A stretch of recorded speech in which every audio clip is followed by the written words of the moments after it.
હરસિદ્ધિ એક દિશા શૂન્યથી સર્જન તરફમાં આપ સૌનું હાર્દિક સ્વાગત છે. આજે આપણે ધોરણ 6 વિજ્ઞાન અને ટેકનોલોજીમાં પ્રકરણ 2 આહારના ઘટકો વિશે ચર્ચા કરવાના છીએ. આપણે સૌ જાણીએ છીએ કે આપણે વિભિન્ન પ્રકારના ખોરાક લઈએ છીએ. આપણે વિભિન્ન પ્રકારના ખોરાક આહારમાં લઈએ છીએ. તો આ વિભિન્ન પ્રકારના ખાદ્ય પદાર્થોમાં શું હોય છે જેના કારણે આપણે જીવી શકીએ છીએ, કંઈ કામ કરી શકીએ છીએ, ચાલી શકીએ છીએ. તો દરેક ખોરાકની વાનગી એક અથવા વધારે પ્રકારની સામગ્રીથી એટલે કે ઘટકોથી બનેલી છે કે જે આપણને વનસ્પતિ અથવા પ્રાણીઓમાંથી મળે છે. આપણે પ્રથમ પ્રકરણમાં ખોરાક ક્યાંથી મળે છે તેમાં ચર્ચા કરી કે ખોરાકના 2 પ્રકારના સ્ત્રોતો છે, વનસ્પતિજન્ય સ્ત્રોતો અને પ્રાણીજન્ય સ્ત્રોતો. તો એ સ્ત્રોતોમાંથી મળેલ ખોરાક એ એક અથવા વધારે પ્રકારની સામગ્રી એટલે કે ઘટકોના બનેલા હોય છે કે જે આપણને પ્રાણીઓ અથવા વનસ્પતિમાંથી મળે છે. આ ખોરાક લેવાના કારણે ખોરાકના દ્વારા આપણને શરીર માટે જરૂરી એવા કેટલાક આવશ્યક ઘટકો મળે છે. આપણા આહારમાં શરીર માટે જરૂરી એવા કેટલાક આવશ્યકો ઘટકો હોય છે જેને પોષક દ્રવ્યો કહે છે. પોષક દ્રવ્યો જેના કારણે આપણું હલનચલન, આપણી શારીરિક જે ક્રિયાઓ છે તે દરેક ક્રિયાઓ આપણે કરી શકીએ છીએ.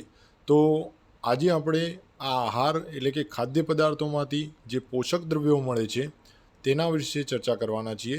તો જો મુખ્ય પોષક દ્રવ્યોની ગણતરી કરવામાં આવે કે આપણા આહારના મુખ્ય પોષક દ્રવ્યો કયા કયા છે, તો તેમાં કાર્બોદિત, પ્રોટીન, ચરબી, વિટામિન, ખનિજ ક્ષારો, પાચક રેસાઓ અને પાણીનો સમાવેશ થાય છે. અહીં જો આપણે આહારના મુખ્ય પોષક દ્રવ્યોની ગણતરી કરીએ તો મુખ્ય પોષક દ્રવ્યોમાં કાર્બોદિત, પ્રોટીન, ચરબી અને વિટામિન અને ખનિજ ક્ષારોનો સમાવેશ થાય છે.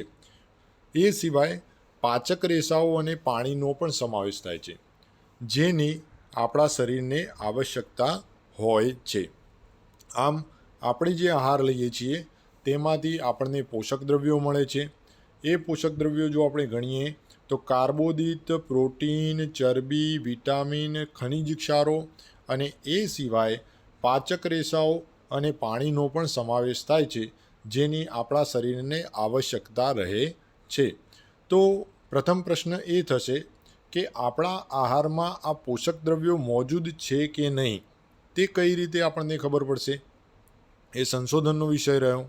તો એના વિશે જો આપણે ચર્ચા કરીએ તો વિભિન્ન પ્રકારના ખાદ્ય પદાર્થોમાં શું હોય છે, આ તપાસ એટલે કે પરીક્ષણ કરવા માટે આપણને કેટલાક દ્રાવણોની જરૂર પડશે. ખાદ્ય પદાર્થમાં પ્રોટીન રહેલું છે, ચરબી રહેલી છે, કાર્બોદિત રહેલું છે કે કયું પોષક દ્રવ્ય રહ્યું છે તે ચકાસવા એટલે કે પરીક્ષણ કરવા માટે આપણને કેટલાક દ્રાવણોની જરૂર પડે છે. તો આ કયા અલગ અલગ દ્રાવણો બનાવવાની રીતો વિશે આપણે ચર્ચા કરીશું. આપણા ખાદ્ય પદાર્થમાં પોષક દ્રવ્યોના પરીક્ષણ માટે કેટલાક દ્રાવણની જરૂર પડે છે. અલગ અલગ દ્રાવણ બનાવવાની રીતો. પ્રથમ આવશે આયોડિનનું દ્રાવણ બનાવવાની રીત. તો આયોડિન બનાવવા માટે આપણને આયોડિનનું મંદ દ્રાવણ બનાવવા માટે પાણીથી અડધી ભરેલી ટેસ્ટ ટ્યુબમાં ટીચર આયોડિનના કેટલાક ટીમ્પા નાખો. તેના આધારે જે આયોડિનનું દ્રાવણ હશે તે આપણું તૈયાર થઈ જશે અને આ જે દ્રાવણ હશે મંદ હશે. આયોડિનનું મંદ દ્રાવણ આ શું કરવાનું, તો જે ટેસ્ટ ટ્યુબ હોય તે ટેસ્ટ ટ્યુબમાં પાણી અડધું ભરી દેવાનું. અડધું ભરેલી પાણીની ટેસ્ટ ટ્યુબમાં આપણે શું કરવાનું, ટીચર આયોડિનના થોડા ટીમ્પા નાખી દેવાના. તો પ્રથમ આ આપણું દ્રાવણ એટલે કે આયોડિનનું દ્રાવણ તૈયાર થઈ જશે. ત્યારબાદ દ્વિતીય દ્રાવણ છે તે કોપર સલ્ફેટનું દ્રાવણ છે. કોપર સલ્ફેટના દ્રાવણ બનાવવાની રીતમાં યાદ રાખજો કે 100 મિલીલીટર પાણીમાં 2 ગ્રામ કોપર સલ્ફેટ ઓગાળવામાં આવે. યાદ રાખજો, 100 મિલીલીટર પાણીમાં 2 ગ્રામ કોપર સલ્ફેટ ઓગાળવામાં આવે તો તે જે દ્રાવણ બનશે તે કોપર સલ્ફેટનું દ્રાવણ બનશે. કોપર સલ્ફેટનું દ્રાવણ બનાવવા માટે 100 ml પાણીમાં 2 ગ્રામ કોપર સલ્ફેટ ઓગાળવામાં આવે છે. તે જ રીતે જો કોષ્ટિક સોડાનું દ્રાવણ કહેવામાં આવે તો કોષ્ટિક સોડામાં પણ 100 ml પાણીમાં 10 ગ્રામ, અહીંયા યાદ રાખજો પહેલામાં કોપર સલ્ફેટમાં 2 ગ્રામ હતું, જ્યારે કોષ્ટિક સોડામાં 10 ગ્રામ ઓગાળવાથી જરૂરી કોષ્ટિક સોડાનું દ્રાવણ બનશે. અહીંયા લખવામાં થોડી ભૂલ થઈ છે. 100 મિલીલીટર પાણીમાં 10 ગ્રામ કોષ્ટિક સોડા ઓગાળવાથી જરૂરી કોષ્ટિક સોડાનું દ્રાવણ બની જાય છે. આગળ ચર્ચા કરીએ તો આપણે હવે જે ખાદ્ય પદાર્થોમાં વિભિન્ન પ્રકારના પોષક દ્રવ્યો રહ્યા છે તેના વિશે આપણે ચર્ચા કરી કે શરૂઆતમાં આપણને દ્રાવણની જરૂર પડશે, તો આપણે દ્રાવણ બનાવવાની રીતો શીખી ગયા, જેમાં પ્રથમ આયોડિન. તો આમાં જે ટેસ્ટ ટ્યુબ હોય એમાં અડધું પાણી ભરી દેવાનું, એમાં 2-3 ટીમ્પા આયોડિનના નાખી દેવાના, તો તે દ્રાવણ તૈયાર થઈ જશે આયોડિનનું. જો આપણને કોઈ એમ કહે કે કોપર સલ્ફેટનું દ્રાવણ જોશે તો 100 મિલીગ્રામમાં 2 ગ્રામ 100 મિલીલીટર પાણીમાં 2 ગ્રામ કોપર સલ્ફેટ ઓગાળી દેવાનું અને જે દ્રાવણ બને તે કોપર સલ્ફેટનું દ્રાવણ. અને જો કોષ્ટિક સોડાનું દ્રાવણ કહેવામાં આવે તો 100 ml પાણીમાં 10 ગ્રામ કોષ્ટિક સોડા ઓગાળવાથી કોષ્ટિક સોડાનું દ્રાવણ તૈયાર થાય છે. હવે આપણે પરીક્ષણની શરૂઆત કરીશું કે આપણા ખાદ્ય પદાર્થમાં સ્ટાર્ચ હાજર છે તો કઈ રીતે ખબર પડશે, પ્રોટીન હાજર છે તો કઈ રીતે ખબર પડશે, ચરબી હાજર છે તો કઈ રીતે ખબર પડશે. તો પ્રથમ આપણે સ્ટાર્ચનું પરીક્ષણ કરીશું. તો સ્ટાર્ચના પરીક્ષણમાં ખાદ્ય પદાર્થ અથવા કાચી સામગ્રીની અલ્પ માત્રા લો.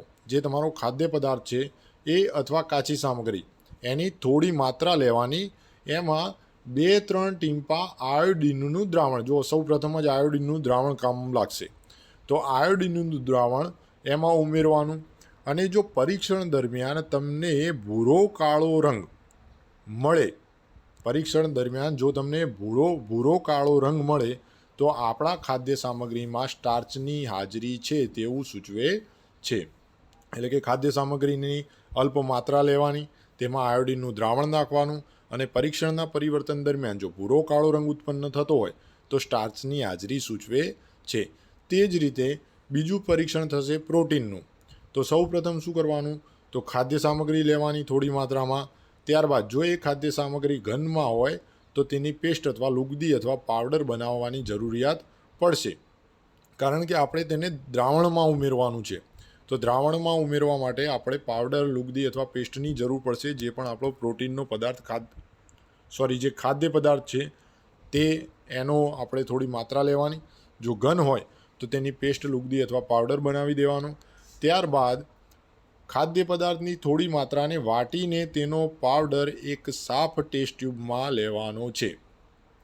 એમાં 10 ટીમ્પા પાણીના ઉમેરવાના છે અને ત્યારબાદ ડ્રોપરની મદદથી ટેસ્ટ ટ્યુબમાં 2-3 ટીમ્પામાં કોપર સલ્ફેટનું દ્રાવણ તથા 10 ટીમ્પા કોષ્ટિક સોડાનું દ્રાવણ ઉમેરવાનું છે. અહીં જો અહીંયા 3 મિશ્રણ થયા, સ્ટાર્ચમાં 2 જ હતા, એક પદાર્થ અને બીજું આયોડિન, અને જો ભૂરો કાળો રંગ મળી ગયો તો સ્ટાર્ચની હાજરી.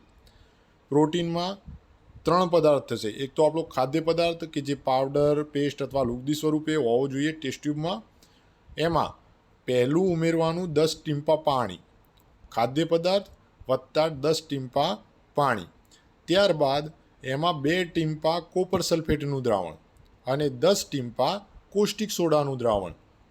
આ બધાનું મિશ્રણ કરી બરાબર હલાવી થોડા સમય માટે આ ટેસ્ટ ટ્યુબને આપણે પડી રાખવાની, થોડા સમય માટે રહેવા દેવાની. ત્યારબાદ જો તેમાં પરિવર્તન સાથે જાંબલી રંગ ઉત્પન્ન થતો હોય તો જાંબલી રંગ એ ખાદ્ય પદાર્થમાં પ્રોટીનની હાજરી દર્શાવે છે. અહીંયા 2 પરીક્ષણ યાદ રાખજો. પ્રથમ પરીક્ષણ સ્ટાર્ચનું પરીક્ષણ, દ્વિતીય પરીક્ષણ પ્રોટીનનું પરીક્ષણ. સ્ટાર્ચના પરીક્ષણ માટે આયોડિનની જરૂર પડશે અને પ્રોટીનના પરીક્ષણ માટે આપણને 10 ટીમ્પા પાણી, 2-3 ટીમ્પા કોપર સલ્ફેટના દ્રાવણના, 10 ટીમ્પા કોષ્ટિક સોડાના દ્રાવણના અને જો જાંબલી રંગ ઉત્પન્ન થતો હોય તો આપણા પદાર્થમાં પ્રોટીનની હાજરી સૂચવે છે. ત્યારબાદ આગળ આપણે જોઈએ તો વિવિધ પોષક દ્રવ્યો આપણા શરીર માટે શું કાર્ય કરે છે એ પહેલાં એક અન્ય ચર્ચા કરી દઈએ, ચરબીનું પરીક્ષણ. તો ચરબીના પરીક્ષણમાં તમે યાદ રાખજો કે જે પદાર્થ તમને આપ્યો છે તે પદાર્થને તમારે પહેલાં તો ઘસવાનો છે, કાગળમાં રાખીને ઘસવાનો છે, અને એ દરમિયાન કાગળ ફાટી ન જાય તેનું પણ આપણે ધ્યાન રાખવાનું છે. હવે જો તેને ઘસારા બાદ એ કાગળમાં જો તમે નજર નાખો અને એને પ્રકાશ સામે રાખીએ અને જો ધૂંધળો દેખાય અથવા કાગળ પર તેલના ડાઘા દેખાય તો તે પદાર્થમાં ચરબી હાજરી છે તેવું સૂચવે છે. અહીં ત્રીજું પરીક્ષણ બાકી રહી ગયું છે, ચરબી માટેનું પરીક્ષણ. તો ચરબી માટેના પરીક્ષણમાં તમે યાદ રાખજો કે ખાદ્ય સામગ્રી લેવાની છે, તેને વીંટીને અથવા છુંદો બનાવીને કાગળમાં રાખવાનું છે, અને આ દરમિયાન કાગળ ફાટી ન જાય તેનું ધ્યાન રાખવાનું છે. કાગળમાં રાખીને તેને છૂંદી દેવાનું છે. હવે કાગળ ખોલીને સીધું કરી અને પ્રકાશ સામે જોવાનું. જો કાગળમાં આપણને ધૂંધળું થોડું ઘણું પણ દેખાય તો ત્યાં ચરબીની હાજરી બતાવે છે, અથવા કાગળ પર જો તેલના ડાઘા જોવા મળે તો તે પણ આપણને ચરબીની હાજરી બતાવે છે. હવે આગળ આપણે ચર્ચા કરીશું પોષક દ્રવ્યો આપણા શરીર માટે શું કાર્ય કરે છે. આપણે પોષક દ્રવ્યોની ચર્ચા કરી, તેના પરીક્ષણની ચર્ચા કરી, દ્રાવણો બનાવવાની રીતની ચર્ચા કરી. એ સિવાય ખાદ્ય પદાર્થમાં ધારો કે આપણને કોઈ પૂછે કે સ્ટાર્ચ હાજર છે કે નહીં, કઈ રીતે ચેક કરશો?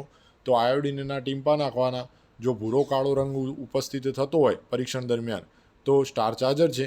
પ્રોટીનનું કહે તો જે ઘન પદાર્થ હોય તો એનો પાવડર લુગદી બનાવીને એક ટેસ્ટ ટ્યુબમાં લેવાની, એમાં 5 ટીમ્પા પાણીના નાખવાના, ત્યારબાદ 2-3 ટીમ્પા કોપર સલ્ફેટના દ્રાવણના, 10 ટીમ્પા કોસ્ટિક સોડાના દ્રાવણના, અને થોડા સમય પછી હલાવીને અને થોડા સમય માટે પડી રાખવાની, મૂકી દેવાની એક જગ્યાએ.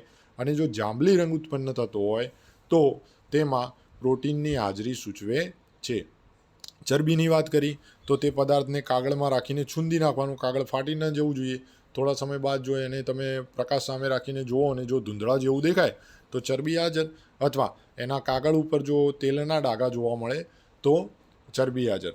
હવે આપણે આ જે પોષક દ્રવ્યો છે તે આપણા શરીર માટે શું કરે છે, તો સૌપ્રથમ કરીશું ચર્ચા આપણે કાર્બોદિત અને ચરબી. અહીં બંને સાથે છે તો એનો મતલબ એ પણ થશે કે તે શરીરમાં એક સરખું પ્રમાણનું કોઈ પોષક દ્રવ્ય, એક સરખી વસ્તુ શરીરને પ્રદાન કરતા હશે. તો કાર્બોદિત અને ચરબી મુખ્યત્વે આપણા શરીરને શક્તિ પ્રદાન કરે છે. ચરબી વિશે તો મોટાભાગે ખબર જ હોય છે, પરંતુ કાર્બોદિતનું પણ યાદ રાખજો, તે પણ શક્તિ પ્રદાન છે. તો અહીંયા આપણે સરખામણી કરવાની રહી તો શક્તિ સૌથી વધુ પ્રદાન કોણ કરે છે, કાર્બોદિત કે ચરબી? તો જો સરખામણી કરવા જઈએ તો ચરબીમાંથી આપણને શક્તિ વધુ મળશે. સમાન જથ્થાના કાર્બોદિતની સરખામણીમાં ચરબીમાંથી વધુ ઉર્જા પ્રાપ્ત થાય છે. હવે અહીંથી ઉર્જા પ્રાપ્ત થતી હોય, શક્તિ પ્રાપ્ત થતી હોય તો ચરબી અને કાર્બોદિતયુક્ત ખોરાકને ઉર્જા આપવાવાળા ખોરાક પણ કહે છે.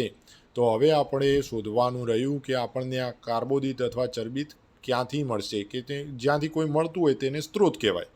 તો કાર્બોદિતના સ્ત્રોત કયા કયા?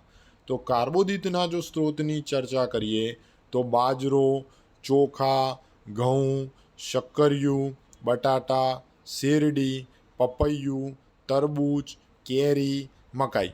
અહીં આપણે ઉદાહરણો જ્યારે જોઈશું ત્યારે ઘણા બધા જે સ્ત્રોત છે એ વારંવાર પુનરાવર્તન પણ થતા હશે, એટલે કે એક ખોરાકમાંથી ઘણા બધા પોષક દ્રવ્યો પણ મળી શકે છે.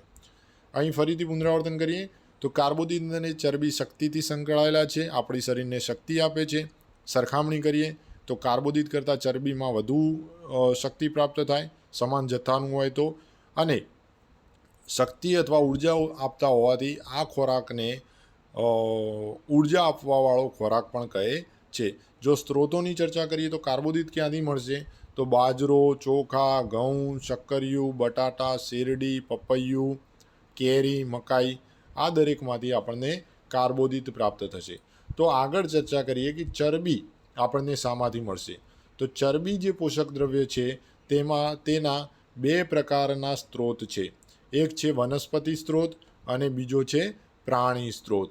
વનસ્પતિ સ્ત્રોતની જો આપણે ચર્ચા કરીએ તો વનસ્પતિ સ્ત્રોતમાં ચરબી આપણને મગફળી, સૂર્યમુખીનું તેલ, સરસવનું તેલ, નાળિયેરનું તેલ, સોયાબીનનું તેલ, બદામ કે તલ એટલે કે જે પદાર્થોમાંથી સામાન્ય રીતે આપણને તેલ મળી રહેતું હોય તો એ તેલ એક પ્રકારનું ચરબીનો સ્ત્રોત કહેવાય. તો અહીંયા વનસ્પતિ સ્ત્રોતોમાં જો આપણે ચર્ચા કરીએ તો મગફળીનું તેલ, આપણે સૂર્યમુખીનું તેલ, સરસવનું, નાળિયેર, સોયાબીન, બદામ અને તલના તેલનો આપણે ઉપયોગ કરીએ છીએ. તો એક ચરબીનો એક પ્રકારના સ્ત્રોત બની ગયા. જો પ્રાણીજ સ્ત્રોતોની વાત કરીએ તો ઘી, દૂધ, માખણ, મલાઈ, માંસ, માછલી, ઈંડા એ પણ ચરબીના સ્ત્રોતો છે. હવે આગળ વાત કરીએ પ્રોટીન વિશેની, અન્ય પોષક દ્રવ્યની. તો પ્રોટીન વિશે જો આપણે ચર્ચા કરીએ કે પ્રોટીન આપણને શામાંથી મળે છે, તો પ્રોટીનની આવશ્યકતા, પહેલી તો આપણે જેમ કાર્બોદિત અને ચરબીની વાત કરી તો આની આવશ્યકતા શું છે, તો તે શરીરને શું પ્રદાન કરે છે, શક્તિ પ્રદાન કરે છે. પરંતુ જો તે જ રીતે પ્રોટીનની વાત કરીએ તો પ્રોટીનની આવશ્યકતા શરીરની વૃદ્ધિ તથા સમારકામ માટે હોય છે. પ્રોટીનનું કામ શું છે, શરીરની વૃદ્ધિ તથા સમારકામ કરવું. આ સિવાય પ્રોટીનયુક્ત ખોરાકને શરીરવર્ધક ખોરાક પણ કહે છે. એટલે કે જો તમારા શરીરમાં વધારો કરવો હોય તો પ્રોટીનયુક્ત ખોરાકથી શરીરમાં વધારો થઈ શકે છે.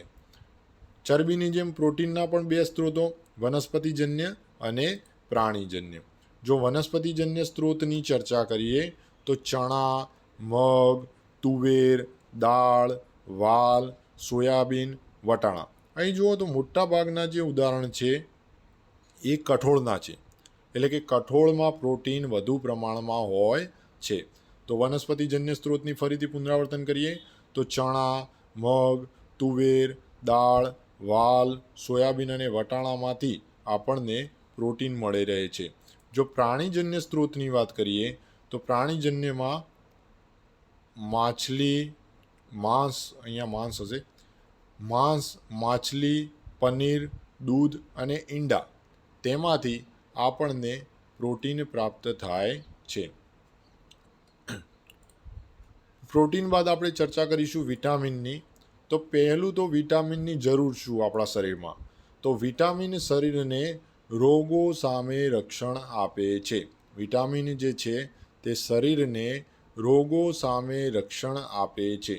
તે સિવાય આ વિટામિન જે છે તે આપણી આંખ, હાડકાઓ, દાંત અને પેઢાને સ્વસ્થ રાખવામાં મદદ કરે છે. વિટામિન જે છે તે આપણી આંખ, હાડકાઓ, દાંત અને પેઢાને સ્વસ્થ રાખવામાં મદદ કરે છે. તો વિટામિન કયા કયા? વિટામિન ઘણા પ્રકારના છે. Vitamin A, vitamin C, vitamin D, vitamin A અને વિટામિન કે ના નામથી વિટામિન ઘણા પ્રકારના છે. તો અહીંયા સવાલ થાય કે સાહેબ એ, સી, ડી, ઈ, કે આવ્યું તો વચ્ચે બી ક્યાં ગયું? તો બીમાં યાદ રાખજો, તો આ બધા એકલા છે, એક જ છે એમ. પરંતુ એક વિટામિન એવું છે કે જેમાં આખા વિટામિનના સમૂહનો સમાવેશ થાય છે. તો આવો વિટામિનનો જે એક સમૂહ છે જેને વિટામિન બી કોમ્પ્લેક્સ કહે છે. વિટામિન બી કોમ્પ્લેક્સ યાદ રાખજો. આપણા શરીરને બધા પ્રકારના વિટામિનોની અલ્પ માત્રામાં આવશ્યકતા રહેલી છે. અહીં વિટામિનો એકલા જ નહીં પરંતુ દરેક પોષક દ્રવ્યની જરૂરી આવશ્યકતા શરીરમાં છે. વિટામિન એ શાની સાથે સંકળાયેલું છે, તો વિટામિન એ આંખો તથા ત્વચાને તંદુરસ્ત રાખે છે. અહીંયા આપણે આગળ જ ચર્ચા કરી કે વિટામિન એક તો રોગોથી રક્ષણ આપે, એ સિવાય વિટામિન આપણી આંખ, હાડકાઓ, દાંત અને પેઢાને સ્વસ્થ રાખવામાં મદદ કરે છે. તો તેમાં પ્રથમ જ આવી ગયું વિટામિન એ. એ કોને તંદુરસ્ત રાખે? આંખો અને ત્વચાને. તે જ રીતે વિટામિન સી, રોગોથી રક્ષણ કોણ આપે? Vitamin C. વિટામિન સી ઘણા બધા રોગોની સામે લડત આપવામાં મદદ કરે છે. તો વિટામિન ડી શામાં આવશે? હાડકાઓમાં. દાંત માટે કેલ્શિયમનો ઉપયોગ કરવામાં આપણી શરીરને મદદ કરે છે. વિટામિન ડી આપણા હાડકાં તથા દાંત માટે કેલ્શિયમ જરૂરી, પણ તેનો ઉપયોગ કરવામાં મદદ કોણ કરે? તો વિટામિન ડી. આ પ્રશ્ન વારંવાર જે કોમ્પિટિટિવ એક્ઝામ છે તેમાં પૂછાયેલો જ છે. દાંત માટે કયું વિટામિન કામનું છે? તો દાંત માટે તો કેલ્શિયમ જરૂરી, પણ દાંતના કેલ્શિયમના ઉપયોગ માટે જે વિટામિન જરૂરી છે તે છે વિટામિન ડી. વિટામિન એ હવે આપણે આગળ ચર્ચા કરીશું કે આ જે વિટામિન જે છે તે તેના સ્ત્રોતો ક્યાં ક્યાંથી મળશે. તો વિટામિન એના સ્ત્રોતમાં પપૈયું. આપણે આગળ ચર્ચા કરી કાર્બોદિત અને ચરબીની, તો એ કાર્બોદિત અને ચરબીમાં પણ પપૈયું હતું કે પપૈયામાંથી કાર્બોદિત પણ મળે છે. તો તે રીતે પપૈયામાંથી વિટામિન એ પણ મળે છે.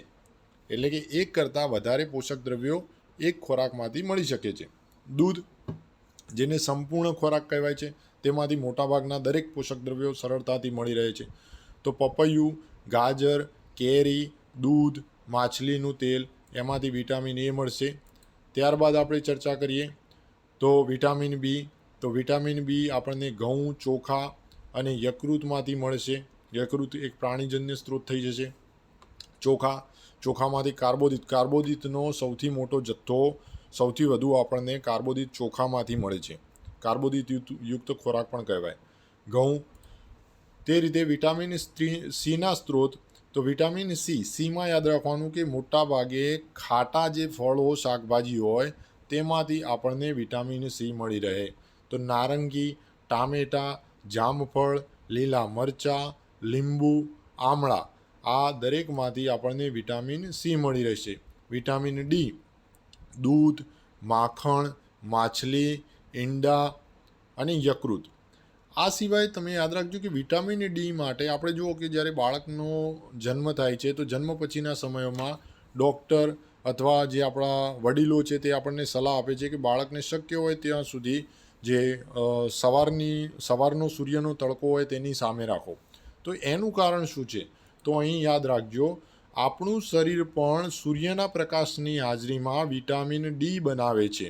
હાલના સમયમાં સૂર્યપ્રકાશમાં અપૂરતા પ્રમાણમાં રહેવાના કારણે ઘણા લોકોને વિટામિન ડીની ઉણપ સર્જાય છે. અત્યારે મોબાઈલનો યુગ ચાલે છે. મોટાભાગે બાળકો તમે જુઓ તો રમત ભૂલીને મોબાઈલ સાથે આ કોરોનાની પેન્ડેમિક દરમિયાન એક ખરાબ આદત પડી ગઈ હતી, જેમાં ઘણો બધો સુધારો પણ આવ્યો છે. તો આ વિટામિન ડીની ઉણપ થવાના કારણે શું થાય? તો વિટામિન ડીની ઉણપ થવાના કારણે હાડકાના રોગો વધુ થાય છે. તો સૂર્યપ્રકાશની હાજરી, અત્યારે શિયાળો ચાલી રહ્યો છે, તો સવારનો જે કુમળો તડકો હોય તેની સામે બેસી રહેવાથી આપણા શરીરમાં વિટામિન ડીની હાજરી બની શકે છે. સૂર્યપ્રકાશની હાજરીમાં આપણું શરીર વિટામિન ડી બનાવે છે. આગળ ચર્ચા કરીએ તો વિટામિનો સુધી ચર્ચા થઈ ગઈ, કાર્બોદિત, પ્રોટીન, ચરબી. હવે વિટામિન પછી આવશે ખનિજ ક્ષારો. તો ખનિજ ક્ષારોનું આપણા શરીરમાં શું જરૂર? તો શરીરના યોગ્ય વિકાસ તથા સારા સ્વાસ્થ્ય માટે ખનિજ ક્ષારો ખૂબ જ જરૂરી છે. ખનિજ ક્ષારોમાં જો ચર્ચા કરીએ તેના સ્ત્રોતો વિશેની, તો 4 ખનિજો યાદ રાખજો. 4 ખનિજ ક્ષારો આપણા શરીરમાં યાદ રાખજો: iodine, phosphorus, iron, calcium. Iodine, phosphorus, iron, calcium. Okay, તો આયોડિન ક્યાંથી મળશે? તો આયોડિન જે છે તે પાલક, આદુ, માછલી, મીઠું અને કરચલો. તમે જુઓ કે અમુક મીઠાના પેકેટ હશે તો ત્યાં આગળ લખેલું છે આયોડિનયુક્ત નમક, હે ને? તો એ આયોડિન જે છે તે આપણને મીઠામાંથી મળે છે. પાલક, આદુ, માછલી, મીઠું અને કરચલામાંથી આયોડિન મળી રહેશે. ફોસ્ફરસની જો ચર્ચા કરવામાં આવે તો ફોસ્ફરસ જે છે તે આપણને કેળા, ચોખા, દૂધ અને ઘઉંમાંથી મળી રહે છે. કેળા, ચોખા, દૂધ અને ઘઉં. દેખો અહીંયા ચોખા જે છે ત્રીજી વાર આવ્યા. ચોખા કેટલી વાર આવ્યા? ત્રીજી વાર આવ્યા. જો પ્રથમ હતું કાર્બોદિત, ત્યારબાદ હતું વિટામિન બી અને ત્રીજું આવ્યું ફોસ્ફરસ. અહીં યાદ રાખજો, હું થોડી સરખામણી કરતો જઈશ. દૂધને તો સંપૂર્ણ ખોરાક જ ગણી લેવાનો. આયરનની વાત કરીએ તો આયરન પણ પાલક, સફરજન, જમરૂક અને યકૃત એટલે કે પ્રાણીજન્ય સ્ત્રોતમાંથી પણ આપણને આયરન મળી રહે છે. પાલક, સફરજન, જમરૂક એ વનસ્પતિજન્ય થઈ જશે અને યકૃત જે છે તે પ્રાણીજન્ય સ્ત્રોત થશે. એ પછી કેલ્શિયમની જો વાત કરીએ તો કેલ્શિયમ આપણને દૂધ અને ઈંડામાંથી મળી રહે છે. બાળકો અથવા વડીલ જે યુવાન વ્યક્તિઓ છે દૂધનો ખોરાકમાં સૌથી વધારે ઉપયોગ કરવો જોઈએ, કેમ કે તેમાંથી ઘણા બધા પોષક તત્વો મળી રહે છે. આપણે એ પણ જાણીએ છીએ કે દૂધ એક સંપૂર્ણ આહાર છે, તેમાંથી બધા જ પોષક દ્રવ્યો મળી રહે છે, સિવાય વિટામિન સી. વિટામિન સી સિવાયના તમામ જે પોષક દ્રવ્યો છે એ આપણને દૂધમાંથી મળી રહેશે. મુખ્યત્વે ખાદ્ય પદાર્થોમાં એકથી વધુ પોષક દ્રવ્યો હોય છે, છતાં પણ કાચી સામગ્રીમાં એક નિશ્ચિત પોષક દ્રવ્યોની માત્રા બીજા પોષક દ્રવ્યોની માત્રાથી વધારે હોય છે. એટલે કે દરેક ખોરાકમાં એક કાચી સામગ્રીમાં એક મોટા ભાગે દરેક ખોરાકમાં દરેક પોષક દ્રવ્ય મળી રહેતું હોય છે, પરંતુ એક પોષક દ્રવ્યનું પ્રમાણ વધારે હશે તેની સરખામણીએ બીજાનું ઓછું હશે. તો ત્યાં આગળ યાદ રાખજો કે કયા પોષક દ્રવ્યોમાંથી કઈ રીતે પ્રમાણતા હશે. તો અહીંયા ઉદાહરણ આપ્યું છે ચોખા. આપણે વાત કરી કે કાર્બોદિત, પ્રથમ તો આપણે ચર્ચા કરી કે કાર્બોદિત, ત્યારબાદ આપણે ચર્ચા કરી વિટામિન બી, અને ત્યારબાદ આપણે ચર્ચા કરી ફોસ્ફરસ. આ 3 પોષક દ્રવ્યોની આપણે ચર્ચા કરી, પરંતુ ચોખામાં કાર્બોદિતની માત્રા આ બીજા 2 પોષક દ્રવ્યો કરતાં અત્યંત વધારે હોવાના કારણે ચોખા કાર્બોદિત સમૃદ્ધ ખોરાક છે એવું કહેવાય છે. તો અહીં યાદ રાખજો, તમને પૂછવામાં આવે તો. પોષક દ્રવ્યો ઉપરાંત આપણા શરીરને પાચક રેસા તથા પાણીની પણ આવશ્યકતા છે. આપણે અત્યાર સુધી પોષક દ્રવ્યોની ચર્ચા કરી રહ્યા, હવે આપણે ચર્ચા કરીશું પાચક રેસા અને પાણી વિશેની. તો આ પાચક રેસા શું છે? તો જો પાચક રેસાની આપણે ચર્ચા કરીએ તો એક પ્રકારના રેસા, વૃક્ષાંશ શબ્દ યાદ રાખજો, એક પ્રકારના રેસા એટલે કે વૃક્ષાંશ. પાચક રેસા વૃક્ષાંશના નામે ઓળખાય છે. આપણા ખોરાકમાં વૃક્ષાંશની પૂર્તતા વનસ્પતિ ઉત્પાદનોમાંથી થાય છે. જે ખોરાક રેસાયુક્ત હોય તે ખોરાકમાંથી આપણને પાચક રેસા મળી રહેશે. તો સવાલ એ થાય કે પાચક રેસાની આપણા શરીરમાં શું જરૂર? તો પાચક રેસા યાદ રાખજો, પાચક રેસા આપણને એક પણ પોષક દ્રવ્ય આપતું નથી. આગળ જે આપણે ચર્ચા કરી એ દરેકમાંથી આપણને પોષક દ્રવ્યો મળી રહે છે, પરંતુ જો પાચક રેસાની વાત કરીએ તો પાચક રેસા જે વૃક્ષોમાંથી મળે છે એ વૃક્ષો આપણા શરીરને કોઈ પણ પોષક દ્રવ્ય પ્રદાન કરતા નથી. તો પછી આ રેસાની જરૂર શું? તો રેસા, જે પાચક રેસા છે એ પાચક રેસા અપાચિત ખોરાકને આપણા શરીરમાંથી બહાર કાઢવામાં મદદ કરે છે. પાચક રેસાનો જો ઉપયોગ શરીરમાં અગત્યતા પૂછવામાં આવે તો યાદ રાખજો, અપાચિત ખોરાકને આપણા શરીરમાંથી બહાર કાઢવામાં મદદ કરે છે. આગળ ચર્ચા કરીએ પાણી વિશેની. તો પાણી આપણે બધા જાણીએ છીએ કે આપણા શરીરમાં મોટાભાગનું શરીર પાણીથી સંકળાયેલું છે. પાણી આહારમાં રહેલા પોષક દ્રવ્યોનું શોષણ કરવામાં આપણી મદદ કરે છે. મોટું આંતરડું ધ્યાન રાખજો, જે આગળ આપણે ચર્ચા કરીશું. કેટલાક નકામા પદાર્થો જેવા કે મૂળ તથા પરસેવાની શરીરમાંથી બહાર કાઢવામાં મદદ કરે છે. આપણા શરીરમાંથી ઘણા બધા જે ખરાબ ગણાય તે બધું મૂત્ર અને પરસેવા દ્વારા પાણીની મદદથી બહાર નીકળે છે. આપણા શરીરને જેટલા પાણીની જરૂરિયાત છે તે પાણી આપણે એ દ્રવ્યોમાંથી પ્રાપ્ત થાય છે જેને આપણે પ્રવાહી સ્વરૂપે લઈએ છીએ. આપણે જે પ્રવાહી સ્વરૂપે, એક તો પહેલું તો પાણી જ પીએ છીએ, બરાબર, તો એમાંથી જ આપણને પાણીની પૂર્તતા થઈ જાય છે. તે સિવાય આપણે દૂધ, ચા, કોઈ જ્યુસ પીતા હોઈએ તો તેમાંથી આપણને પાણીનો ઘટક મળી રહે છે. આગળ આપણે ચર્ચા કરીએ કે આ બધા પોષક દ્રવ્યો, આપણે આગળ ખોરાકની વાત કરીએ તો અમુક ખોરાકમાં અમુક જ પોષક દ્રવ્યો છે, અમુક નથી, અમુક વધુ પ્રમાણમાં છે તો અમુક ઓછા પ્રમાણમાં છે. તો પછી કરવું શું? તો આ શરીરની વૃદ્ધિ અને સારો વિકાસ કરવો હોય તો આપણે એવો ખોરાક ખાવો જોઈએ કે જેમાંથી આપણને જરૂરી એવા તમામ પોષક દ્રવ્યો મળી રહે, અને આ પોષક દ્રવ્યોનું પ્રમાણ ના તો વધારે હોવું જોઈએ ના તો ઓછું હોવું જોઈએ. તો આવો જે ખોરાક હોય એને આપણે કહીશું સમતોલ આહાર. આપણા શરીરની વૃદ્ધિ અને સારા વિકાસ માટે આપણા આહારમાં એ બધા જ પોષક દ્રવ્યો આવશ્યક માત્રામાં હોવા જોઈએ જેની આપણા શરીરને આવશ્યકતા છે. કોઈ પણ પોષક દ્રવ્ય જરૂરિયાતથી વધારે અથવા ઓછું ન હોવું જોઈએ. એ સિવાય પર્યાપ્ત માત્રામાં રેસાઓ તથા પાણી પણ હોવા જોઈએ, પાચક રેસાઓ તથા પાણી પણ હોવા જોઈએ. તો આ પ્રકારના આહારને સમતોલ આહાર કહે છે. ફરીથી સમજી લો સમતોલ આહાર કોને કહેવાય. તો આપણે ચર્ચા કરી કે દરેક ખાદ્ય પદાર્થમાંથી આપણને પોષક દ્રવ્યો મળી રહે છે. અમુક જેમ કે ચોખાનું જ ઉદાહરણ લઈએ તો ચોખામાં 3 પોષક દ્રવ્યો હોય છે, પરંતુ તેમાં કાર્બોદિતનું પ્રમાણ વધારે હોય છે, જ્યારે વિટામિન બીનું પ્રમાણ ઓછું હોય છે તેની સરખામણીમાં. તો આપણે કયો ખોરાક લેવો? તો પહેલું તો આપણા શરીરના દરેક પોષક દ્રવ્યોની આવશ્યકતા છે. પહેલી, શરીરની વૃદ્ધિ અને સારા વિકાસ માટે તો એવો ખોરાક લેવો જોઈએ જેમાંથી તમામ પોષક દ્રવ્યો મળી રહે. અને એ પણ ધ્યાન રાખવાનું છે કે કોઈ પણ પોષક દ્રવ્યનું પ્રમાણ ના તો વધારે હોવું જોઈએ ના તો ઓછું હોવું જોઈએ. એ સિવાય તેમાં પર્યાપ્ત માત્રામાં રેસાઓ પણ હોવા જોઈએ અને પાણીનો પણ સમાવેશ હોવો જોઈએ. તો આવો જે આહાર હોય તેને આપણે કહીશું સમતોલ આહાર. સમતોલ આહાર અહીં છેલ્લી લીટી પહેલાં વાંચીએ. કોઈ પણ વ્યક્તિ ખર્ચાળ ખોરાક સિવાય પણ સમતોલ આહાર ખાઈ શકે છે. એવું જરૂરી નથી કે પૈસાવાળા માણસો જ સમતોલ આહાર લઈ શકે, પરંતુ આપણે ખોરાકનો એવો સમાવેશ કરીએ કે જેથી કરીને આપણને દરેક પ્રકારના પોષક દ્રવ્યો મળી રહે.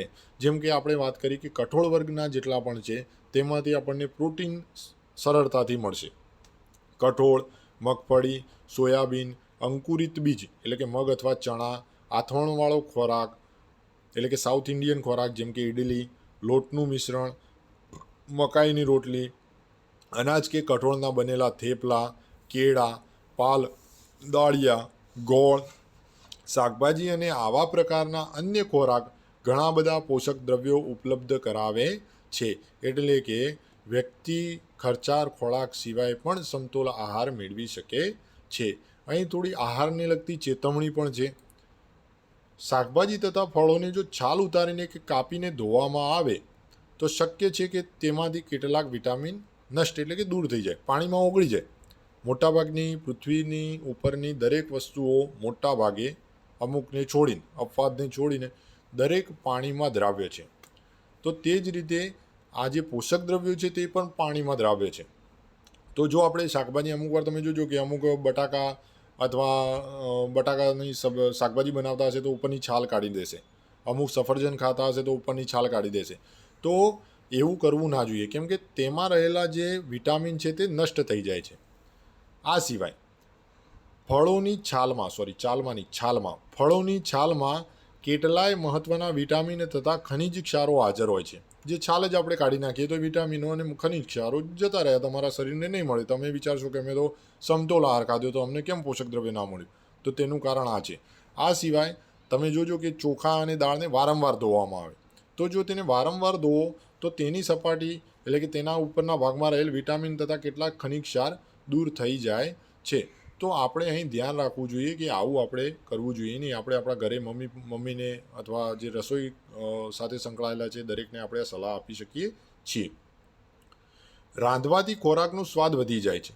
આપણે એવું વિચારીએ છીએ કે રાંધવાથી શરીરનો સ્વાદ જે હોય, ખોરાકનો સ્વાદ એ વધી જાય છે તથા તે પચવામાં સરળ રહે છે. પરંતુ તેની સાથે સાથે રાંધવાથી કેટલાક પોષક તત્વોનું નુકસાન પણ પહોંચે છે. ગરમીના કારણે, પાણી ઉકળવાના કારણે. તો એ પણ ધ્યાન રાખવાની જરૂર છે. ખોરાક રાંધવાથી સરળતાથી વિટામિન નષ્ટ થઈ જાય છે. ખોરાક રાંધવાથી સરળતાથી વિટામિન નષ્ટ થઈ જાય છે. આપણા ભોજનમાં ચરબીની વધુ માત્રા મેદસ્વીતાનું કારણ બને છે. એટલે કે અમુક વાર આપણે વધારે પડતા જો પોષક દ્રવ્ય લઈએ તો પણ તે પણ શરીર માટે યોગ્ય નથી. તો અહીં આપણે આગળ ચર્ચા કરી કે વધારે પડતી ચરબીના કારણે મેદસ્વીતા થઈ જાય તો એ પણ એક જાતનો રોગ છે. તો હવે આપણે ચર્ચા કરીશું કે જો આપણે એક જ પ્રકારના ખોરાક ખાઈએ તો અમુક વાર નથી કે નાના બાળકો હોય તો એમને મોટાભાગની શાકભાજી ગમતી નથી, તો એક જ શાકભાજી વારંવાર ખાતા રહે છે. તો ત્યાં આ વસ્તુ તમને સમજવા મળશે કે જો એકના એક ખોરાક ખાશો તો એકના એક પોષક દ્રવ્ય તમને મળતું રહેશે અને એકના એક પોષક દ્રવ્યની વધારે પડતા કારણથી પણ તમને રોગ થઈ શકે છે અને ઓછા પ્રમાણના કારણે પણ રોગ થઈ શકે છે. તો આવા રોગને શું કહેવાય? તો તેવા રોગને કહેવાય ત્રુટિજન્ય રોગ. વ્યક્તિ પોષણ માટે પર્યાપ્ત ભોજન લઈ રહ્યું છે, તમે જુઓ કે એનો ખોરાક સારો છે, પરંતુ ક્યારેક તેના ખોરાકમાં કોઈ ચોક્કસ પોષક દ્રવ્યોની તૂટી એટલે કે ઉણપ હોય છે. રોજ બટાકાની શાકભાજી ખાતા બાળકો બીજી શાકભાજી ન ખાય તો તેમને બટાકામાંથી જે પોષક દ્રવ્ય મળી રહેતું હોય તેના તે પોષક દ્રવ્યો મળતું રહેશે, અને જે બીજી શાકભાજી નથી ખાતા તેમાંથી જે પોષક દ્રવ્યો મળવા જોઈએ તેની ઉણપ સર્જાશે. તો આ જે ઉણપ છે એના કારણે શું થશે, તો શરીરમાં વિકૃતિઓ ઉત્પન્ન થશે. એક કે વધુ પોષક દ્રવ્યોની ઉણપ આપણા શરીરમાં રોગ કે વિકૃતિઓ ઉત્પન્ન કરી શકે છે. એ રોગ કે જે પોષક દ્રવ્યોના લાંબા સમય સુધીના અભાવના કારણે થાય છે તેને ત્રુટિજન્ય રોગ કહે છે. યાદ રાખજો કે ચોક્કસ ખોરાક વારંવાર આપણે ખાતા રહીએ છીએ તો બીજા ખોરાક ન ખાવાના કારણે તે પોષક દ્રવ્યો આપણને મળતા નથી, અને એ પોષક દ્રવ્યોના અભાવના કારણે, ઉણપના કારણે આપણને અમુક શરીરમાં રોગ અથવા વિકૃતિઓ ઉત્પન્ન થાય છે જેને ત્રુટિજન્ય રોગ કહે છે. ધારો કે અપર્યાપ્ત પ્રોટીન પૂરતા પ્રમાણમાં ન મળતું હોય, કઠોળનો તમે શાકભાજી ભોજનમાં ઓછો ઉપયોગ કરો છો તો તેમાંથી પ્રોટીન નહીં મળે આપણને શરીરના, તો પ્રોટીન અપર્યાપ્ત મળે તો શું થશે, તો વૃદ્ધિ કુંઠિત થઈ જાય, શરીરની વૃદ્ધિ ના થાય, ચહેરો ફૂલી જાય, વાળનો રંગ ફિક્કો પડવો, ત્વચાના રોગો, ઝાડા જેવા રોગો થઈ શકે છે. પ્રોટીનની ઉણપ થાય તો પ્રોટીન, તમે આગળ આપણે ભણ્યા કે શરીરની વૃદ્ધિ અને વિકાસ સાથે સંકળાયેલું છે, તો શરીરની વૃદ્ધિ અને વિકાસ જો પ્રોટીન સાથે સંકળાયેલું હોય અને તમે ખોરાકમાં પ્રોટીન પોષક દ્રવ્યવાળો આહાર જ નથી ખાતા તો તમારી પહેલાં તો વૃદ્ધિ જ કુંઠિત થઈ જશે, ચહેરો ફૂલી જશે, વાળના રંગ ફિક્કા થઈ જશે, ત્વચાના રોગો થશે, ઝાડા જેવા રોગો થઈ શકે છે. ત્યારબાદ આપણે કાર્બોદિત અને પ્રોટીનની વાત કરીએ તો વૃદ્ધિ તો પ્રોટીન સાથે સંકળાયેલી જ હતી. તે સિવાય ખૂબ જ દુબળી પાતળી અને અમુક વાર તે ચાલવામાં અસમર્થ થઈ જશે, કેમ કે કાર્બોદિત શક્તિવર્ધક ખોરાક છે. કાર્બોદિતમાંથી આપણને શક્તિ મળે છે, શક્તિ જ નહીં મળે તો શરીરમાં શું થઈ જશે, નબળાઈ, એટલે કે ચાલવામાં પણ અસમર્થ રહેશે નહીં. એ પછી આપણે ત્રુટિજન્ય રોગોની આગળ ચર્ચા કરીએ તો ત્રુટિજન્ય રોગોમાં કયા વિટામિન અથવા કયા પોષક દ્રવ્યના ઉણપથી કયો રોગ થાય છે અને એના લક્ષણો શું છે તેના વિશે ચર્ચા કરીએ. તો વિટામિન એ આપણે આગળ ભણ્યા કે આંખ અને ત્વચા સાથે સંકળાયેલું છે, તો જો વિટામિન એ જ નહીં મળે તો આંખ જ કામ નહીં કરે, એટલે કે દ્રષ્ટિહીનતા અથવા રતાંધળાપણું, જે આંખ વિટામિન એની ઉણપથી જે રોગ થાય છે તેને દ્રષ્ટિહીનતા અથવા રતાંધળાપણું કહેવાય છે. તો તેનો મતલબ શું, તો નબળી દૃષ્ટિ પહેલાં તો થશે, ત્યારબાદ રાત્રે ઓછું દેખાવું અથવા ક્યારેક સંપૂર્ણપણે દેખાતું બંધ થઈ જવું. વિટામિન B1ની જો વાત કરીએ તો બી યાદ રાખજો, બેરી. વિટામિન બીની ઉણપથી કયો રોગ થશે, બેરી. વિટામિન B1ની ઉણપથી કયો રોગ થશે, બેરી. કઈ રીતે ખબર પડશે, તો નબળા સ્નાયુઓને કામ કરવા માટે ઓછી શક્તિ, નબળા સ્નાયુઓ તથા કામ કરવા માટે ઓછી શક્તિ. યાદ રાખજો વિટામિન B1 બેરી. વિટામિન સી કહે તો વિટામિન સીની ઉણપથી સ્કર્વી નામનો રોગ થાય છે. વિટામિન સીની ઉણપથી સ્કર્વી નામનો રોગ થાય છે. વિટામિન સીની ઉણપથી સ્કર્વી નામનો રોગ થાય છે, જેના ચિહ્નો પેઢામાંથી લોહી નીકળવું, ગામાં રૂજ આવવા માટે વધુ સમય લાગે. તો વિટામિન સીની ઉણપની આપણને આ ઉદાહરણ દ્વારા જલ્દી ખબર પડશે. ગામાં અમુક વાર તમે જોજો, અમુક ઉંમર પછી મોટી જે વ્યક્તિઓ હોય છે તેમને અગર જો કોઈ ઘા વાગી જાય તો તેમાં જલ્દી રૂજ આવતી નથી. ત્યારબાદ વિટામિન ડીની વાત કરીએ તો વિટામિન ડીની ઉણપથી રિકેટ્સ એટલે કે સુક્તાન નામનો રોગ થાય છે. આ સુક્તાન, વિટામિન ડીની વાત કરીએ ને કે સૂર્યપ્રકાશમાંથી આપણા શરીર વિટામિન ડી બનાવે, જો તેની જ ઉણપ થઈ જાય તો હાડકાઓનો રોગ થઈ જાય, હે ને, હાડકાઓ નાજુક બનીને વળી જાય છે. તો અહીંયા ફરીથી પુનરાવર્તન કરું, ત્રુટિજન્ય રોગોનું યાદ રાખજો. વિટામિન એ આંખો સાથે સંકળાયેલો, તો આંખોના રોગો એટલે કે દ્રષ્ટિહીનતા, રતાંધળાપણું એટલે શું, તો કોઈ એક જ ચોક્કસ કલર દેખાવો અથવા ના દેખાવો એ રીતનું હોય છે, ક્યારેક ઓછું દેખાવું અથવા સંપૂર્ણ દેખાતું બંધ થઈ જવું. વિટામિન B1માં યાદ રાખજો બેરી એટલે કે નબળા સ્નાયુઓ થઈ જાય, કામ કરવાની ઓછી શક્તિ થઈ જાય. વિટામિન સી રોગ થઈ જાય સ્કર્વી, અને સ્કર્વી રોગના લક્ષણો કયા, તો પેઢામાં વારંવાર લોહી નીકળવું અથવા ગામાં રૂજ લાગવામાં લાંબો સમય થઈ જાય. વિટામિન ડી, તો વિટામિન ડીમાં યાદ રાખજો હાડકાનો રોગ, રિકેટ્સ એટલે કે સુકતાન, અને હાડકાઓ નાજુક બનીને વળી જાય છે. આગળ જો આપણે પોષક દ્રવ્યોના ઉણપની ચર્ચા કરીએ તો કેલ્શિયમ. તો કેલ્શિયમમાં યાદ રાખજો, આપણે આગળ શીખ્યા કે દાંત સાથે સંકળાયેલું છે, હાડકાં સાથે પણ સંકળાયેલું છે. તો કેલ્શિયમની ઉણપથી હાડકાં અને દાંતમાં કોહવાળ થાય છે, જેના ચિહ્નો નબળા હાડકાં અને દાંતમાં સડો થવો છે. આયોડિનની વાત કરીએ તો ગોઈટર રોગ યાદ આવવો જોઈએ, જેને ગલગંડ એવા નામથી પણ ઓળખવામાં આવે છે.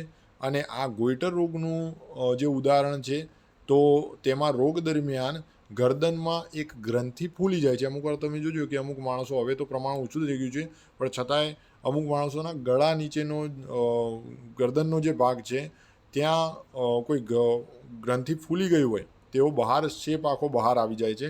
તો એ આયોડિનની ઉણપથી થાય છે. તે સિવાય જો બાળકોમાં માનસિક મંદતાના ચિહ્નો જોવા મળે તો તે પણ આયોડિનનું કારણ હોઈ શકે છે. અને આગળ છેલ્લું જો આપણે પોષક દ્રવ્ય ચર્ચા કરીએ તો તે છે આયરન. આ આયરનની ઉણપથી એનિમિયા, એટલે કે જૂના સમયમાં તેને પાંડુ રોગથી ઓળખવામાં આવતું, તો એ એનિમિયા નામનો રોગ થાય છે, જેના લક્ષણો છે શરીરમાં નબળાઈ. આગળ આપણે ચર્ચા કરીએ તો હવે આપણે પુનરાવર્તન કરવાનું રહ્યું. હવે આપણું પ્રકરણ પૂર્ણ થઈ ગયું છે. તો જો પુનરાવર્તનમાં ચર્ચા કરીએ તો સૌપ્રથમ આપણે ચર્ચા કરી મુખ્ય પોષક ઘટકોની. તો મુખ્ય પોષક ઘટકોમાં યાદ રાખજો 5: કાર્બોદિત, પ્રોટીન, ચરબી, વિટામિન તથા ખનિજ ક્ષારો. કાર્બોદિત, પ્રોટીન, ચરબી, વિટામિન તથા ખનિજ ક્ષારો. અને જો અન્યની વાત કરવામાં આવે તો પાચક રેસા એટલે કે વૃક્ષાંશ તથા પાણી. કાર્બોદિત અને ચરબીની વાત કરીએ તો આપણે આગળ ચર્ચા કરી કે તે ઉર્જા પ્રદાન કરે છે. કાર્બોદિત અને ચરબી ઉર્જા પ્રદાન કરે છે. પ્રોટીન તથા જો ખનિજ ક્ષારોની વાત કરવામાં આવે તો બંને શરીરની વૃદ્ધિ અને સમારકામો સાથે સંકળાયેલા છે. શરીરની વૃદ્ધિ અને સમારકામો સાથે સંકળાયેલા છે. વિટામિનોની જો વાત કરીએ તો શરીરને રોગો સામે રક્ષણ આપે છે. વિટામિનો શરીરના રોગો સામે રક્ષણ આપે છે. અને સમતોલ આહાર કોને કહેવાય? તો સમતોલ આહારમાં જે આપણે 5 પોષક ઘટકોની વાત કરીએ, એટલે કે કાર્બોદિત, પ્રોટીન, ચરબી, વિટામિન, ખનિજ ક્ષારો અને એ સિવાય પાચક રેસાઓ અને પાણી જો પર્યાપ્ત માત્રામાં હાજર હોય તો તેવા ખોરાકને સમતોલ આહાર કહે છે. આગળ છે ત્રુટિજન્ય રોગ. તો ત્રુટિજન્ય રોગમાં કઈ રીતે યાદ રાખીશું? તો આહારમાં લાંબા સમય સુધી એક અથવા વધુ પોષક દ્રવ્યોની ઉણપ રહેતી હોય અને તેના કારણે તેના અભાવથી જે રોગ થાય તેને કહેવાય ત્રુટિજન્ય રોગ. આજે આપણે ધોરણ 6 વિજ્ઞાન અને ટેકનોલોજીનું પ્રકરણ 2 વિશે આપણે ચર્ચા કરી. અને આગળના વિડીયોની લિંક અથવા નોટિફિકેશન મેળવવા માટે આપ સૌને મારી ચેનલ સબસ્ક્રાઈબ કરવાની વિનંતી છે. આપ સૌના સપોર્ટના કારણે અને આપ સૌની લાગણી ના કારણે આ ચેનલમાં સારો એવો મને સપોર્ટ મળી રહ્યો છે. આપ સૌનો તેના માટે પણ આભાર. જો કંઈ સુધારો કરવાનો હોય તો તેના લક્ષી આપ કમેન્ટ પણ મોકલી શકો છો. અને રોજ આ રીતે જ હું વિડીયો અપલોડ કરતો રહીશ. આપ સૌનો આભાર. ધન્યવાદ.